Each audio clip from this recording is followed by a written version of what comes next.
I news. Navkar मंत्राचा जप करीत 24वे तीर्थंकर महावीरांच्या आदर्श शिकवणीचा जय जयकार करीत सकल जैन बांधवांनी महावीर जयंती सटाणा शहरात उत्साहात साजरी केली. सकाळपासून रात्री उशिरापर्यंत विविध धार्मिक कार्यक्रमांचे आयोजन करण्यात आले होते. कार्यक्रमांचे आयोजन श्री सकल जैन समाज सटाणा संचलित श्री भगवान महावीर जन्मकल्याण महोत्सव समिती एवं अरिहंत ग्रुप सटाणा यांनी केले होते. सकाळी शहरातून भगवान महावीरांची सवाद्य प्रभात फेरी काढण्यात आली. राजस्थानी मंगल कार्यालयापासून प्रारंभ झालेली भगवान महावीरांची मिरवणूक प्रमुख मार्ग असलेल्या बस स्थानक, महात्मा फुले पुतळा, कोर्ट, नेहरू रोड, मुख्य बाजारपेठेतून शिवतीर्थावर छत्रपती शिवाजी महाराजांना अभिवादन करून मालेगाव रोडवरील जैन स्थानकात प्रभात फेरीची सांगता करण्यात आली. मिरवणुकीत जैन श्री संघाचे अध्यक्ष डॉक्टर लखीचंद ओस्तवाल, दिगंबर जैन समाजाचे अध्यक्ष नेमीचंद बडजाते, जैन मूर्तिपूजक संघाचे अध्यक्ष जवरीलालजी मेहता, जैन श्री संघाचे मंत्री दिलीप कुमार टाटिया, जैन श्री संघाचे अध्यक्ष राजेंद्र राका, जैन श्री संघाचे सहमंत्री शांतीलालजी पारक, अरिहंत ग्रुपचे अध्यक्ष सचिन बंब, सचिव शैलेश कोठारी, उपाध्यक्ष मनोज कोठारी, जितेंद्र पहाडे, खजिनदार डॉक्टर महावीर पारक, सहाय्यक सचिव राकेश राका यांच्यासह जैन समाज बांधव मोठ्या संख्येने उपस्थित झाले होते.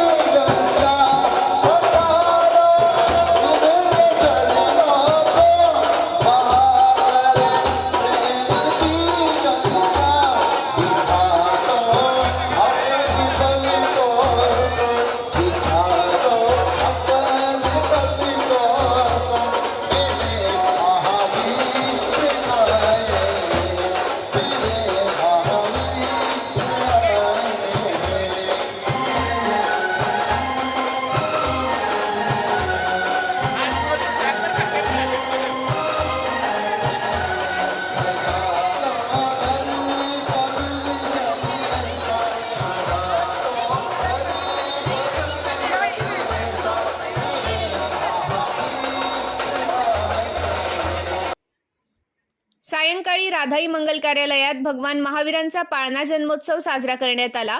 तर आनंद लॉन्स येथे सुप्रसिद्ध कलाकार मेहुल रुपडा यांचा एक शाम भगवान महावीर के नाम भजन संध्या कार्यक्रमाचे आयोजन करण्यात आले होते.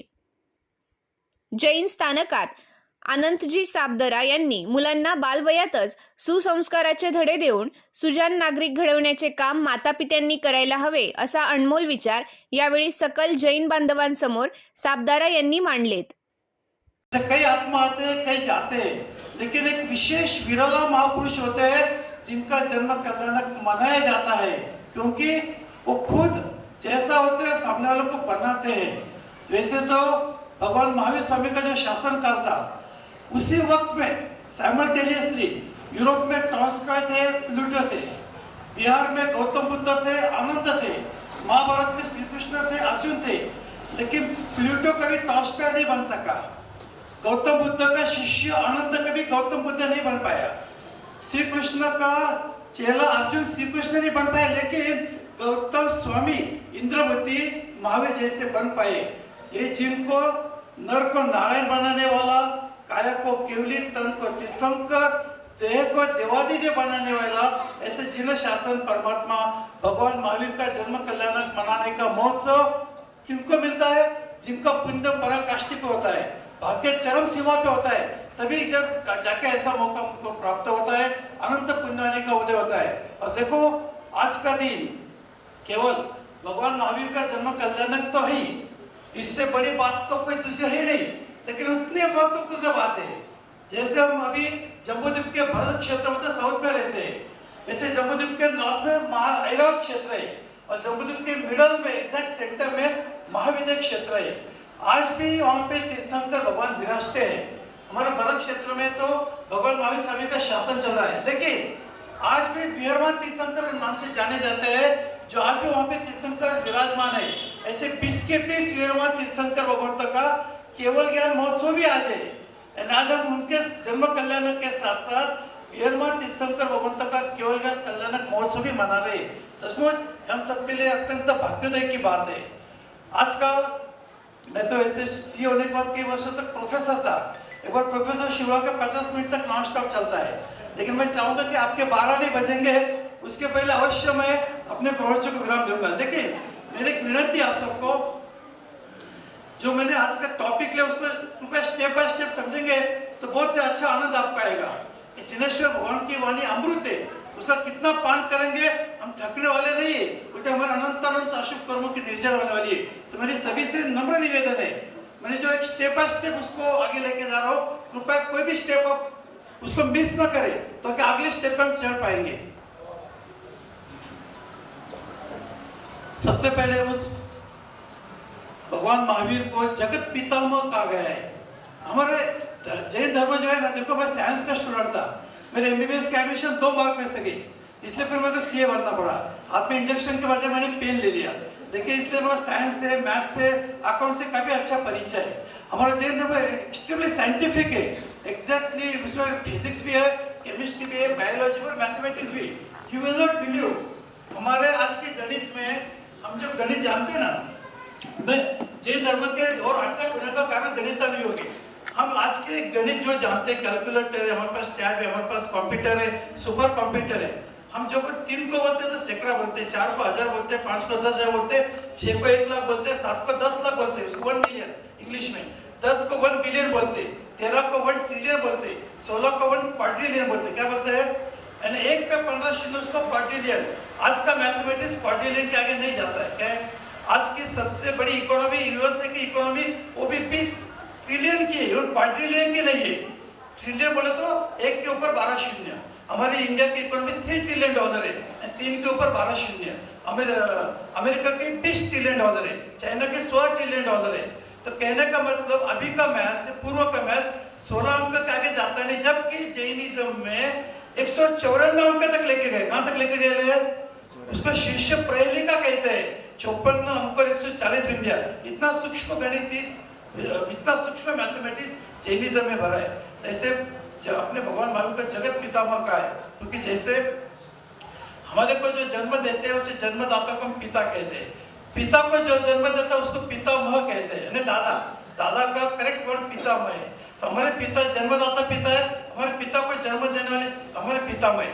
उसी तरह धर्म जिनके मुखारविंद से निकलता है, किनके मुखारविंद से निकलता है, ऐसे भगवान महावीर स्वामी के मुखारविंद से धर्म निकला। और धर्म हमारा पिता है, क्योंकि हमारा रक्षण करने वाला, हमारा पालन करने वाला, पोषण करने वाला धर्म है। हमारा लोकत्व पिता धर्म है। जैसे लौकिक पिता, जन्मदाता पिता कौन? हमारे पिताश्री। उसी तरह हमारे को आध्यात्मिक रक्षण करने वाले, हमारे आत्मा का रक्षण करने वाले, हमारे भ्रम से बचाने वाले पिता धर्म है। और धर्म के जनक कौन है? तीर्थंकर भगवान है। इसलिए तीर्थंकर को जगत पितामह कहा गया है। इसलिए हमारे हर बात में कोई ना कोई रस से जुड़ा है। इसलिए कहते हैं जिनवाणी के एक अक्षर में, जिनवाणी के एक अक्षर में इतनी ताकत है कि 7 सागरों तक नारकी में रहे हुए दुखों को क्षय करता है। एक शब्द में इतनी शक्ति है कि 50 सागरों जितने नारकी के अशुभ कर्मों का क्षय करता है। और एक पद में इतनी शक्ति है कि नारकी के 500 सागरों जितने नारकी के अशुभ कर्मों का क्षय करता है। इतनी ऊंची क्वालिटी की जिनवाणी है। ऐसे जिनवाणी के प्रवर्तन करने वाले भगवान महावीर ने जैन धर्म की स्थापना की नहीं है। पहले बेसिक देखो, थोड़ा मैं आज का विषय ज्यादातर युवा लोगों से कनेक्टेड लेके चलूंगा, क्योंकि ज्यादातर मेरा contact doctors, architects, software engineers, काफी इंडस्ट्रियलिस्ट से आता है। तो आज का सब्जेक्ट का मैटर ज्यादातर मेरा युवाओं से जुड़ा हुआ रहेगा, तो उससे अनुसंग से मैं आगे चलता रहूंगा। तो कहने का मतलब, ऐसे जगत पितामह को जन्म देने वाली माता कितनी श्रेष्ठ होगी। वैसे तो माता के भारतीय संस्कृति में जो प्रकार बनते गए वो किसी भी संस्कृति में आपको मिलेंगे नहीं। भारतीय संस्कृति में सबसे पहले धरती माता को कहा जाता है। तो यदि धरती माता नहीं होती, आज हमको अन्न नहीं मिलता था। जिस धरती से हमको अनाज मिलता है, वो धरती माता नहीं होती तो हमको डायमंड, सोना, मेटल नहीं मिलता था। धरती माता के बाद में नदी माता को माना जाता है। यदि नदी नहीं रहती तो हमारे को जल नहीं मिलता, और जल नहीं मिलता तो हमारी प्यास नहीं बुझती। धरती माता के बाद नदी माता, नदी माता के बाद गौ माता। गौ माता बोले तो जो हमारे को गाय, जो हमारे को दूध देती है, यानी बच्चों का जो संपूर्ण दूध को पुनर्न कहा गया है, गौ माता। गौ माता के बाद में राष्ट्र माता। आज हम जो हमारा धर्म स्वतंत्र रीत्या निभा रहे, इसके लिए हमारे राष्ट्र के प्रमुख, राष्ट्र के जो मंत्री है, राष्ट्र की घटनाएं, उसका हमारे पर अनंत उपकार है। इसलिए हमारा धर्म हमारी पद्धति से मना रहे। और राष्ट्र माता के बाद माता लौकिक माता है, जिन्होंने हमको जन्म दिया है। जन्म दिया तो माता के 3 अंग कहा जाते हैं। जब भी लड़का कहता है माता पिता को तो मुझे अलग होना है, तो माता पिता ने एक ही बात कहना है, माता के 3 अंग बच्चा लेके जाता है। 3 अंग है, मस्तक, मज्जा और खून, ये माता के अंग होते हैं। और पिता के 3 अंग होते हैं, हड्डी, नाखून और केश। एक अंग भी तो निकल के जाए तो घर के बाहर जाने को लड़का कभी भी हिम्मत करेगा नहीं। तो उसके आगे का महत्व है लौकिक माता का, जो हमको जन्म देती है। हमारे शरीर में जो 900 नाड़ियां, 500 पेशियां, 72 कोटा, 77 मर्मस्थान, 307 अस्थियों के सांधे, 3.5 करोड़ रोम, ये हमारे 9 महीने 7 दिन में हमारे माता ने उसके अंग से हमको बनाया है। इतने अनंत उपकार उस माता के, उस माता का छोड़ने की कल्पना भी हम कर नहीं सकते। इतनी जबरदस्त जो वस्तु यहाँ पे भारत में क्या संपूर्ण विश्व में डॉलर देके, पाउंड देके, रुपये देके आपको मिल नहीं सकती। ऐसे लौकिक माता के आगे लोकत्तर माता जो हमको संस्कार देती है। जैसे यहाँ पे इतवार को हैप्पी संडे चलता है, बहने भाई अपना अमूल्य समय निकाल के आगे आने वाली पीढ़ी पे संस्कार देती है, उसको लोकत्तर माता देती है। और अंत में लोकत्तम माता कहती है, जो संयम में जोड़ती है, जो गुणमय होती है, गुरु माता है, उसको लोकत्तम माता कहती है। ऐसे सभी में उस रत्न धारिणी माता जिसने तीर्थंकर को जन्म दिया, ऐसे त्रिशला को भी हम वंदन करते हैं, जिन्होंने भगवान महावीर जैसे महान पुरुष को जन्म दिया। ऐसे माता ने वैसे 14 स्वप्न देखे, उसका भी वर्णन आता है। वर्तमान के 11 गुण निष्पन्न नाम है, वर्तमान, विदय, व्यसाय, ज्ञातपुत्र, अर्थकाश्यप, शमन, मुनि, सन्मति, देवार्य, महावीर और महत्ति भी। उसमें हमें 11 शब्दों का विश्लेषण करेंगे तो 11 घंटा चलेगा, लेकिन आज शब्दों उसमें हम महावीर का ही विश्लेषण करते हैं।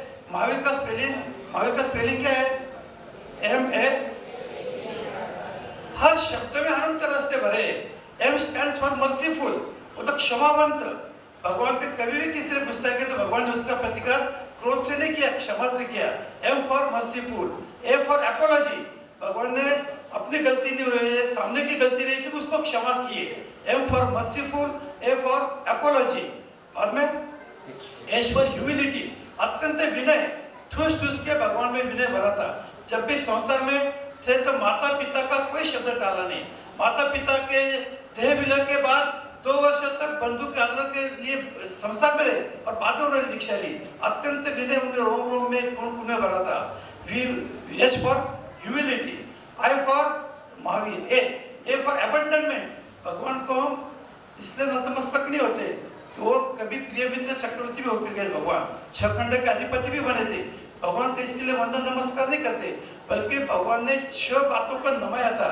राग को नमाया था, द्वेष को नमाया था, विषय को नमाया था, कषाय को नमाया था, और इसी तरह इंद्रियों को नमाया था। 6 जातों को उन्होंने नमाया था, इसलिए भगवान को नमन करते। अबंडनमेंट, भगवान का अबंडनमेंट तो संपूर्ण त्यागमय, भगवान के त्याग को नतमस्तक होते। MAHA, V for virtues, सद्गुरु को इंग्लिश में वर्चुअस बोलते हैं। भगवान में दोष नाम मात्र का भी दोष नहीं था, 0.0001% भी दोष नहीं था। संपूर्ण गुणों से भगवान शक्तिमान नहीं थे, अनंत शक्तिमान थे, अनंत गुणों के धारक थे। ऐसे भगवान वर्चुअस थे। I for idoless, कोई बात का प्रमाद नहीं था। जब भगवान ने दीक्षा ली 12.5 वर्ष में केवल 48 मिनट सोए थे, वो भी उनको नींद आ गई थी, लेकिन 12.5 वर्ष तक अवश्य नींद की नहीं, इतना प्रमाद को उन्होंने विजय प्राप्त कर दी थी। R for righteous, सदैव सत्य के पक्षपाती थे। भगवान ने कभी भी झूठ अपने मुंह से उद्गार किया ही नहीं, झूठ बोला ही नहीं, सदैव सत्य के पक्ष रहे। ऐसे महावीर के एक शब्दों में भी अनंत रस से भरे हुए। भगवान का सहनन भी 6 प्रकार के सहनन में उत्कृष्ट वज्रऋषभ नारद सहनन था। भगवान का संस्थान भी 6 संस्थानों में सबसे उत्कृष्ट समय चतुरस्र संस्थान था। भगवान के बल में तो ऐसे बताया जाता है, जब भगवान के बल का वर्णन सुनते तो मालूम पड़ता है इतना शक्तिमान सुपरमैन हमने कभी सुना भी नहीं, पढ़ा भी नहीं। ऐसा कहा जाता है 12 सुबट बोलते सोल्जर्स, 12 सुबट का बल एक वृषभ में, 10 वृषभ का बल एक अश्व में, 12 अश्व का बल एक महिष में, 15 महिष का बल एक हाथी में, ऐसा 500 हाथी का बल एक केशरी सिंह में, ऐसे 2000 केशरी सिंह का बल एक अष्टप्रद प्राणी में, ऐसे 10 लाख अष्टप्रद बल का बल एक बलदेव में, 2 बलदेव का एक वासुदेव में, 2 वासुदेव का एक चक्रवर्ती में, ऐसे लाखों चक्रवर्ती का बल एक देव में, ऐसे असंख्य देवों का बल एक इंद्र में, ऐसे अनंत इंद्र मिला के भी तीर्थंकर भगवान की कनिष्ठ अंगुली को भी मोड़ने में समर्थ नहीं, हिलाने में समर्थ नहीं। इतना जबरदस्त बल भगवान का रहता है। इतना बल होते हुए भी भगवान ने कभी भी किसी शत्रु पे आक्रमण नहीं किया, किसी के साथ काया से प्रयोग नहीं किया, आत्मा का प्रयोग किया। इसलिए उस बल को हमको नमन क्यों करना है? क्योंकि उस बल का उपयोग उन्होंने मन वचन काया को नियंत्रित करके आत्मा को परमात्मा बनाने के लिए किया। भगवान की सुंदरता का जो वर्णन कहते हैं, विश्व में उनके जैसे सुंदर नहीं थे। भगवान के लिए 27 सुंदरता के 27 उदाहरण दिए जाते हैं।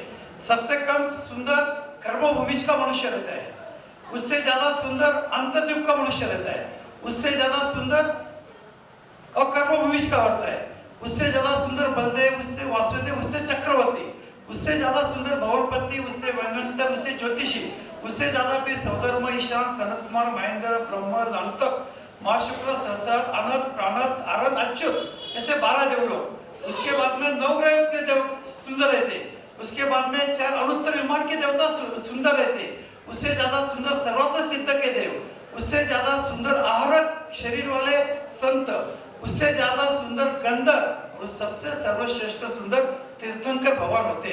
इतना सुंदर होते हुए भी भगवान ने उस सुंदरता का उपयोग अपने आत्म रमन में किया, आत्मा में रमन करने के लिए किया।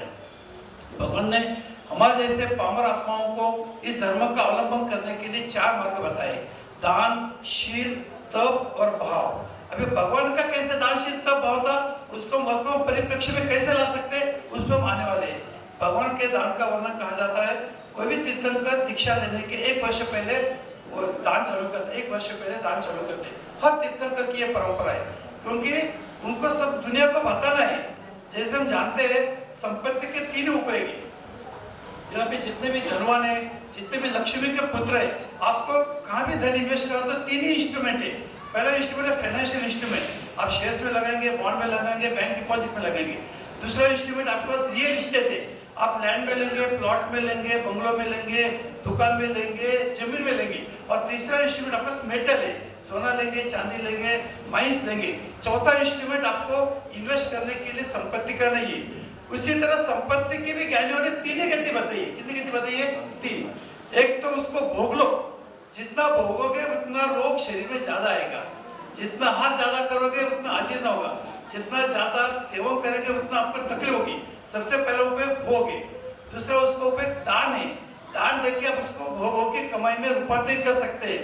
यदि आपने भोग नहीं किया, दान नहीं किया, तो तीसरी गति नाश है। क्या है? नाश। तीसरी चौथी गति धन को नहीं है। जैसे धन को इन्वेस्टमेंट के लिए 3 स्रोत है, वैसे धन को 3 ही गति। इसीलिए भगवान ने 1 वर्ष पहले बरसी दान चालू किया। और भगवान का दान कैसा होता था? कितनी होती है?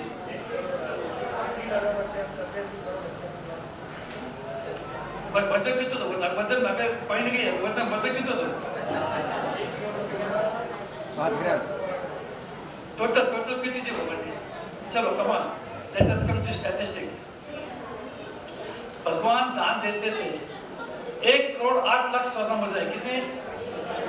एक दिन में 1 करोड़ 8 लाख स्वर्ण। एक स्वर्ण मुद्रा का वजन 80 रत्ती रहता था, जब रत्ती कहते थे 80।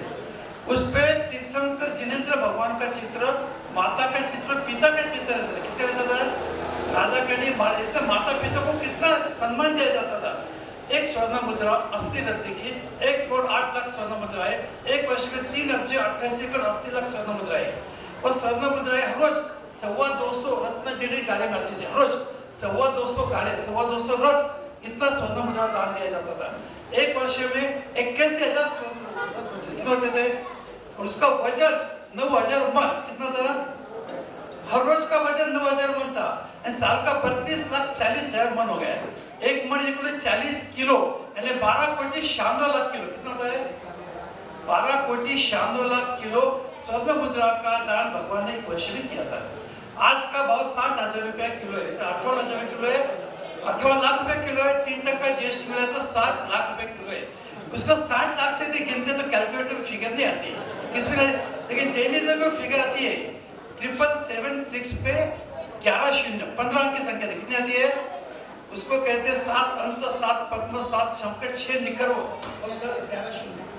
इतने आए ना, इतने रुपीस का भगवान ने एक वर्ष में दान दिया था।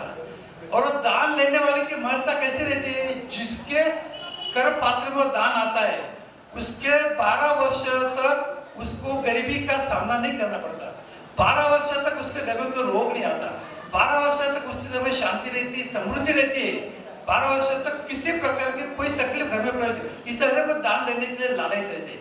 और दान भगवान को कमाने के लिए जाना नहीं पड़ता है। भगवान को जीएसटी नहीं, इनकम टैक्स नहीं, ऑडिट नहीं, टीडीएस नहीं, कस्टम ड्यूटी नहीं, इंपोर्ट ड्यूटी नहीं, कुछ भी नहीं, शॉप एक्ट लाइसेंस नहीं। भगवान के खजाने में प्रथम देवलोक, सौदर्भ देवलोक के इंद्र शक्रेंद्र जो 32 लाख विमान के स्वामी, कितने विमान के स्वामी है? वो स्वयं आके भगवान का खजाना भरते हैं। दूसरे देवलोक के इंद्र ईशानेंद्र रत्नजरी छड़ी लेकर खड़े रहते हैं, कोई ज्यादा गलती करता है उसको लाइन में खड़ा करते हैं। भगवान पति देव सभी दिशाओं में संदेश देते, भगवान की दानशाला चल रही। ज्योतिषी देव विद्याधर देवों को सूचना देती, एकदम सिस्टमैटिक ऐसे भगवान की दान परंपरा चलती है। उस दान परंपरा का वर्णन क्यों कर रहे हैं? कि भगवान ने अपने प्राप्त संपत्ति का सदुपयोग किया, ऐसा सदुपयोग हमें भी दान से करना है। और हम जो 4 मार्ग है, वो 4 मार्ग का बहुत आपको शॉर्ट फॉर्मूला बताने वाला हूं मैं। पहले सुन लो भगवान ने कैसा किया। आज भी हम वैसे दानशील भाव से हमारे जीवन को अलंकृत कर सकते हैं। ये वर्णन हमने देख लिया दान का। दूसरा वर्णन शील का। भगवान ने कहा तपेस्व उत्तम ब्रह्मचर्य। भगवान ने 12 प्रकार के तप बताए, लेकिन सर्वोत्कृष्ट तप भगवान ने शील का बताया। आज भी देखो विजय सेठ शैतानी श्रावक शविका होते हुए भी उन्होंने विजय सेठ को पचकाते शुक्ल पक्ष में अब्रह्म का सेवन करना नहीं, और विजय सेठानी को पचकाते कृष्ण पक्ष में अब्रह्म का सेवन करना नहीं। इसे संपूर्ण वैवाहिक जीवन उन्होंने ब्रह्मचर्य से पालन किया। तो उनका वर्णन आने वाले 84-24 तक कितने करोड़ों कटक कोटि पंडपुम सामरूपम तक पुनर्वन गाया जाएगा। स्थूलीभद्र जी जो अपने को लब्धि विजेता नहीं बन पाए लेकिन काम विजेता बन गए, उनका वर्णन भी आने वाले 84-24 तक वर्णन गिना जाएगा। इतना जबरदस्त ब्रह्मचर्य का पालन किया था। हम जब साहित्य में पढ़ते हैं स्त्री को आपला कहते हैं, आपको मालूम है? स्त्री को आपला क्यों कहते हैं मालूम है क्या? स्त्री बलहीन है इसलिए नहीं, स्त्री सत्वहीन है इसलिए नहीं बोलते कि स्त्री में इतनी शक्ति है कि बलवान आदमी को भी निर्बल बना सकती है। स्त्री अपने मोह के आकर्षण से रावण जैसे 3 खंड के अधिपति, उनकी पत्नी जो मंदोदरी थी उस टाइम की विश्व सुंदरी थी, उससे ज्यादा सुंदर स्त्री पूर्ण 3 खंड में नहीं थी। इसके बावजूद सीता के प्रेम में पागल हो गए तो उस रावण को भी अपना राज्य गंवाना पड़ा, इसलिए उनको अबला कहते। खुद अबला इसलिए नहीं है, सामने वाले बलवान व्यक्ति को निर्बल करने की शक्ति उस स्त्री में। जो बुद्धि के बेताज बादशाह उसको बुद्धू बनाने की शक्ति भी किसमें है? जो वक्ता है, जोरदार वक्ता है, उसको भी गूंगा बनाने की शक्ति किसमें है? लेकिन जब ऐसा स्त्री पे आरोप देते हैं ना, तो ख्याल रखो उसी स्त्री में इतनी शक्ति है।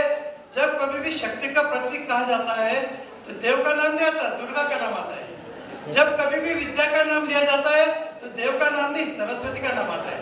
जब कभी भी संपत्ति का नाम लिया जाता है तो लक्ष्मी का नाम आता है, देव को नहीं किया। कहने का मतलब यदि उन्होंने अपने शक्ति का सही सदुपयोग किया तो तुम्हारा घर स्वर्ग बन जाएगा, और सतन की बहनें उसमें से ही, इसलिए मुझे कहना पड़ रहा है।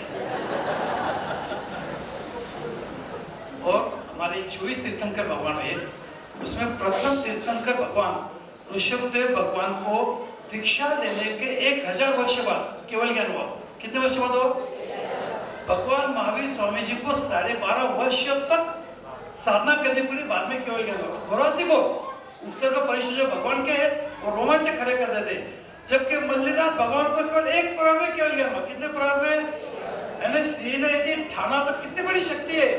अनंत तीर्थंकरों को कई वर्ष लगे, कई महीने लगे, हजारों वर्ष लगे, जबकि स्त्री तीर्थंकरों कितना डेवलप मिले।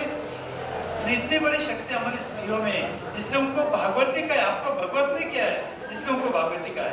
इसी तरह हमने शील का वर्णन देखा। अभी हम भगवान के तप का वर्णन देखेंगे। तप का वर्णन क्यों कहना है?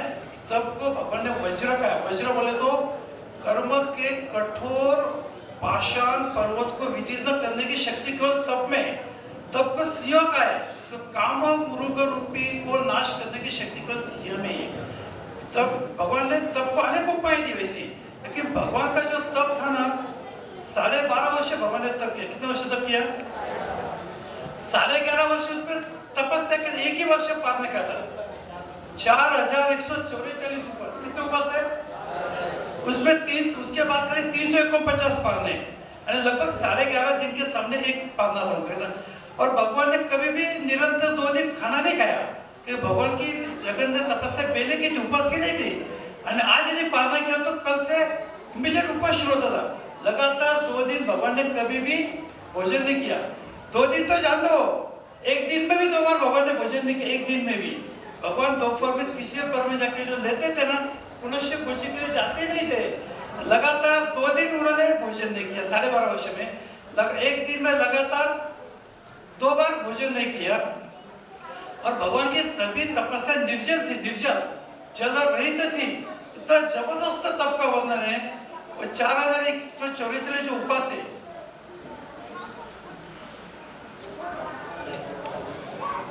तो जरा ख्याल रखना, थोड़ा कभी चक्कर भी आ सकते हैं, लेकिन वो चक्कर ठिकाने पे आ जाएंगे, फिक्र मत करो। 6 महीने का एक बार उपवास किया। सुनो, जब वो तप का वर्णन सुनते ना, तो मालूम पड़ता है धन्य है हमारी पुण्यवानी, जैसे शासन में हमको जन्म मिला है। कृष्ण में पूर्व वो में आना है, हमारे से कुछ भी अच्छा काम हुआ है, जो हमको ऐसे परम पवित्र परमात्मा के गुणों का वर्णन करने का मौका प्राप्त हुआ है।